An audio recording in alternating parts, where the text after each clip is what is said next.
আমরা অনেকেই আমাদের মোবাইল থেকে ইমেল করতে পারি না। ইমেল কিভাবে করতে হয় আমরা অনেকেই সেটা বুঝি না বা জানি না। আপনার মোবাইল দিয়ে আপনার মোবাইল থেকে কিভাবে ইমেল করবেন সেটাই এই ভিডিওতে আপনাদের সাথে শেয়ার করব।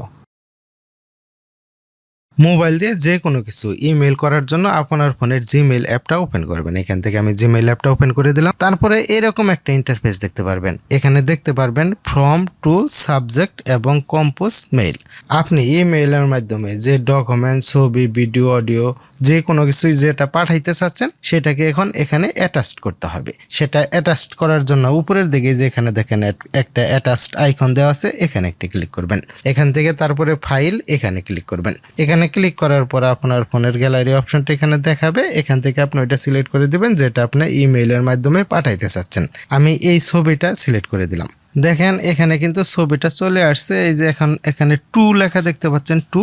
আপনি যার কাছে ইমেল করতে চাচ্ছেন তার ইমেল ঠিকানাটা এখানে লিখবেন। আমি এখানে তার ইমেল ঠিকানাটা দিয়ে দিলাম। তারপর এখানে সাবজেক্টে আপনি অবশ্যই কোনো কিছু লিখে দেবেন। সাবজেক্টে যদি কোনো কিছু লেখা না হয় তাহলে ইমেল সেন্ড হইতে সমস্যা হয়। অনেক সময় দেখা যায় ইমেল সঠিক জায়গায় সঠিক টাইমে সেন্ড হয় না। যেমন আমি এখানে একটা ছবি পাঠাইছি, তার জন্য এখানে আমি হয়তো এইরকম লেখা দিয়ে দিতে পারি, ছবি, ফটোস।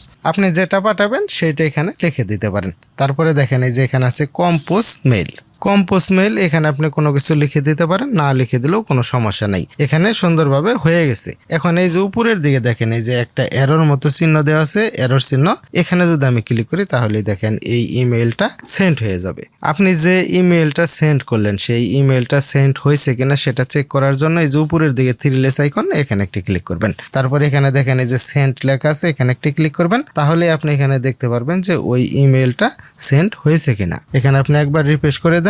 এই যে দেখেন উপরের দিকে এই যে আমরা সাবজেক্ট দিছি ফটো এবং এখানে একটা ছবি সেন্ড করছি, এটা কিন্তু সেন্ড হয়ে গেছে, মানে সেন্ড ইমেইলে এটা চলে আসছে। যদি সেন্ড ইমেইলে চলে আসে তাহলে বুঝতে পারবেন আপনি যার কাছে ইমেইলটা পাঠাইছেন তার কাছে ইমেইলটা সেন্ড হয়ে গেছে। এভাবে আপনি খুব সহজে আপনার মোবাইল দিয়ে ইমেইল করে যে কোনো কিছু অন্যজনের কাছে পাঠাতে পারবেন। দেখা হবে অন্য নতুন কোনো এক ভিডিওতে। আজকের মতো এখানে বিদায়। আল্লাহ হাফেজ।